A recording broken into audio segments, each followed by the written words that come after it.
Chapter 15. The Trade. My talent was discovered before I knew how to write. My mother had taken me to the library to check out some books. She'd let me check out a VHS tape on karate as well. The film opened with a man demonstrating many of the more advanced blocks, strikes, and throws. Later that night, when my dad came home, he started to wrestle with me, as he was so fond to do. And when he came towards me, I replicated the throw I'd seen the man do on the tape. I grabbed his dominant hand, twisting it, and in a fluid motion pulled him over my body while throwing my hips and legs towards his knees and flipped him over my shoulder and onto the floor. My talent had first been expressed, and it helped me to mimic behaviors I saw, even if it was the first time I'd seen them. This gift could have been cultivated for beneficial things. It could have allowed me to become anything I was passionate about or Yahweh wanted me to do. But once my first gifting had been discovered, the family had their lusts and ledgers to satisfy. This ability was to be groomed and cultivated to become a talent for them. Just before my first year in grade school, I was taken back to my knighted grandpa's, and with the priest's hands placed over mine, I was made to end a man's life for the first time.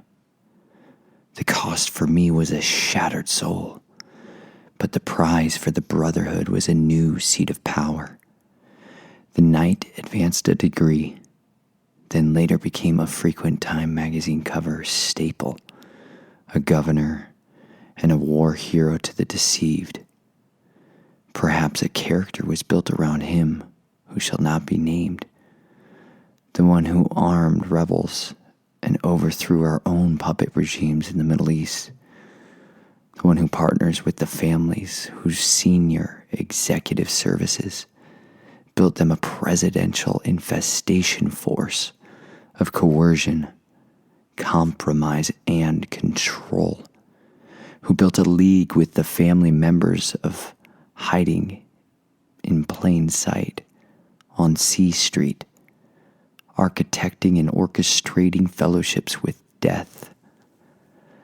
The devastation of my first kill shattered my soul, and into that space came with it a seemingly beautiful yet vexingly lurid entity, which never needs to be named.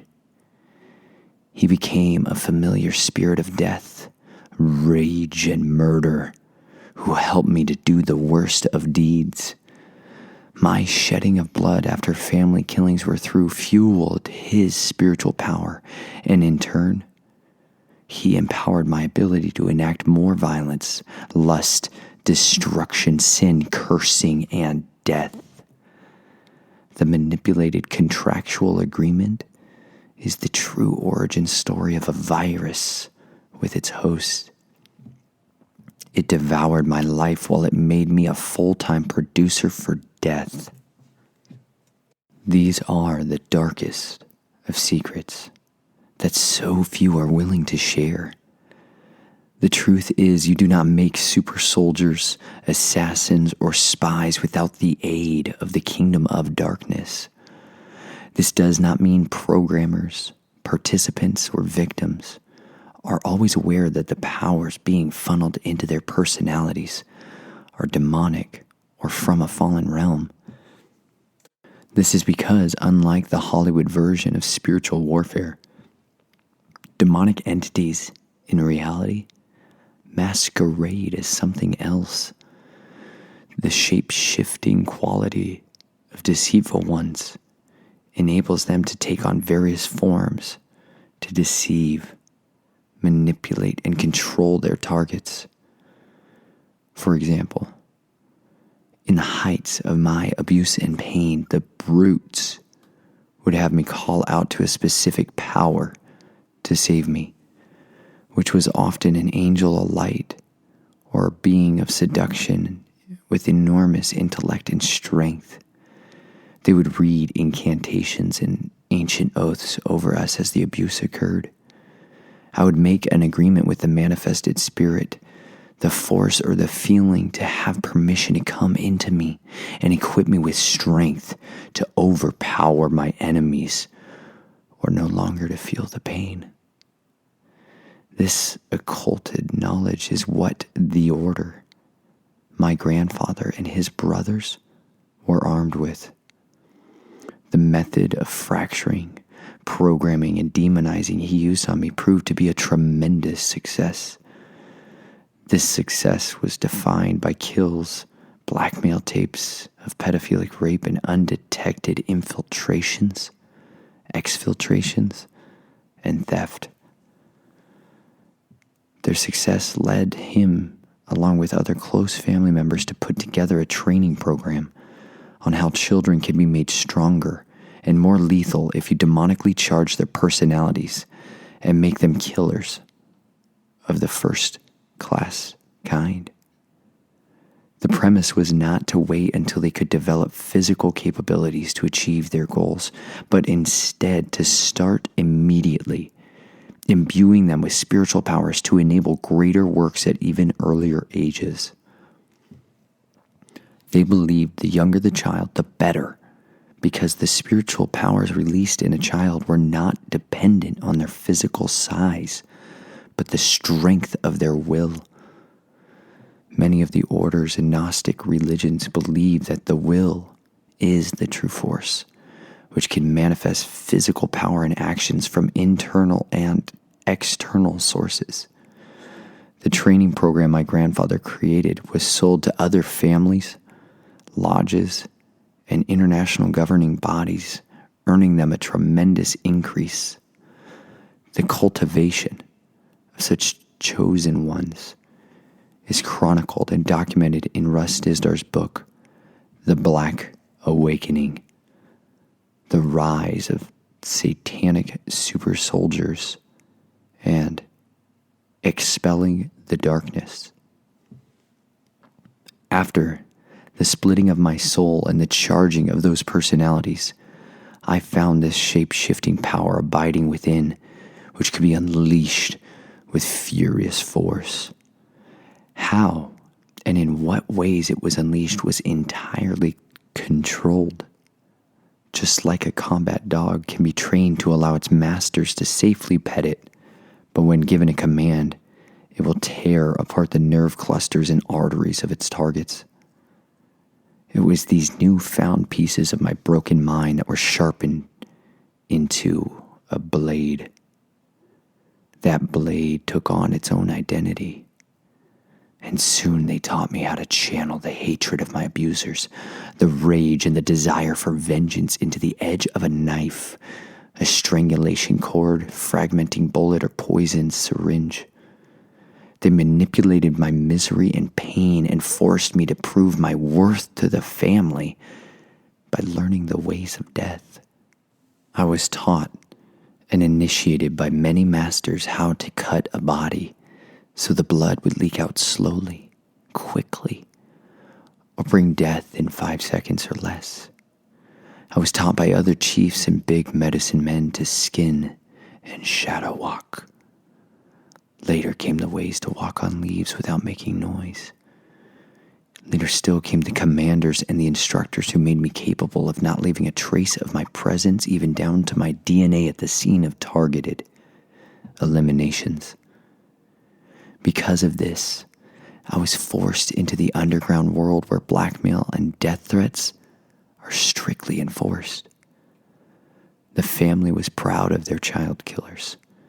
They could profit tremendously from the snuff films and their little murderers for hire.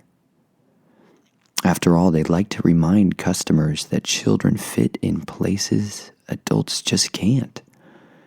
They are so easily overlooked and passed over, never considered to be a threat. Who would think a 9-year-old boy could instantaneously overpower a fully grown bodyguard? With the right kind of training and spirits present, it can be done quite easily. Ask someone who has spent time in the trenches of a locked residential mental health center, for disturbed children if they ever seen grown men thrown around like rag dolls by young kids. Even the center's atheistic and scientifically religious psychiatrists, case managers, and supervisors had a special name for them. They called them runners. Once a runner took flight, they could hardly, if ever, be caught. For some reason at the time I did not really understand, but I could always catch them. I could throw some switch in my brain and bring up my runner and race past every other staff member and catch up to them all.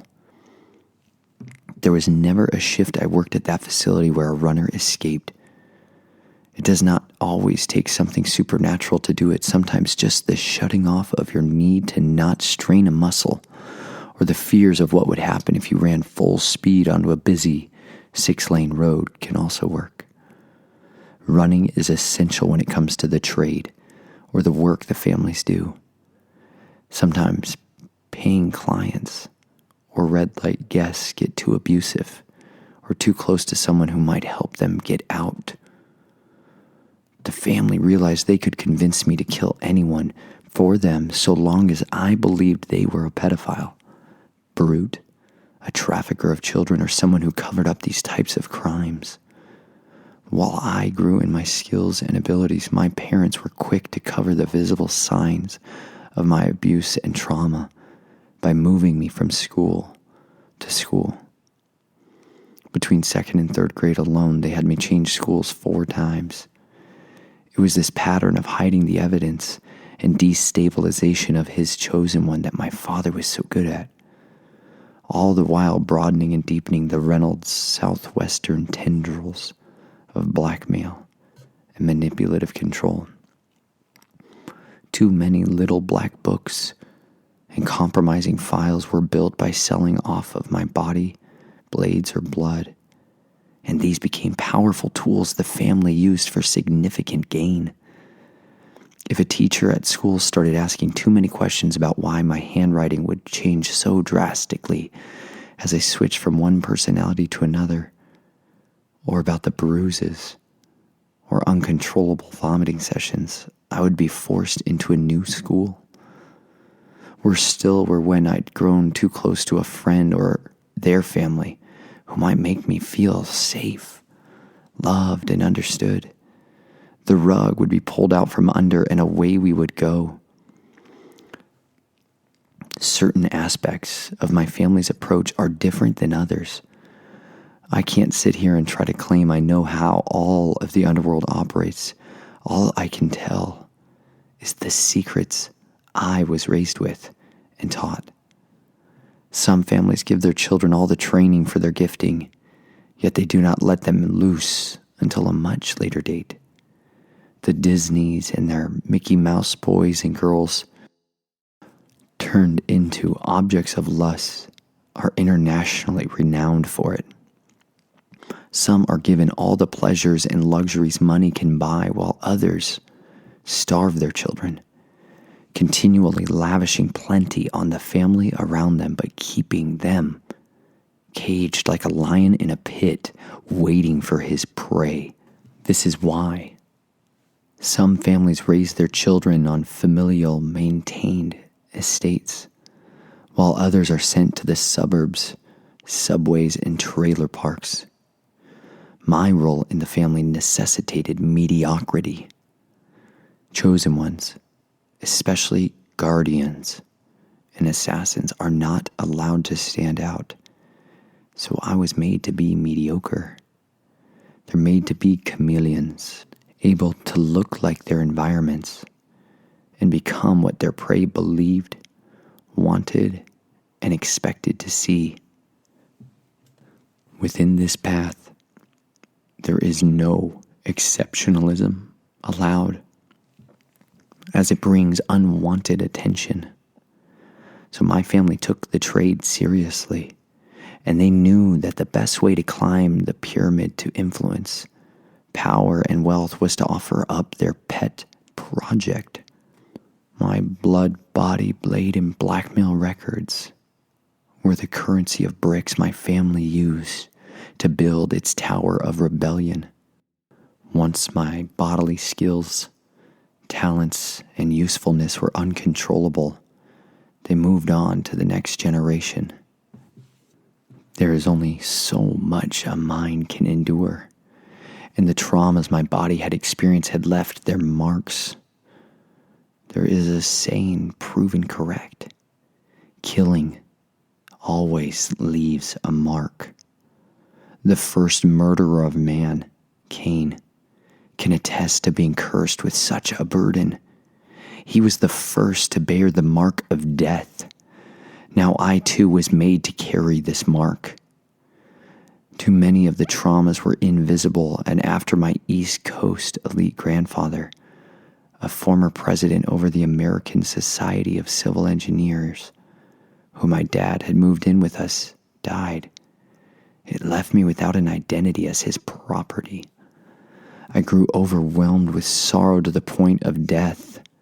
I could not bear the sadness, and I did not know why I hurt so badly inside. To have a physical expression of the internal pain, I turned to self-mutilation, pornography, alcohol, and any other family-allowed substance that would alter my mind. It was how I survived the torment at night or the bullying at the latest family-funded private Christian school I attended. It was a mad world, and I thought if I could just get away from my family, I could have a better future. This was soon to be what I was offered: a well-prepared treat for my eyes, which promised honor, awards, and accolades. But they would instead leave me with dozens of more bodies and burdens of guilt stacked at my master's feet.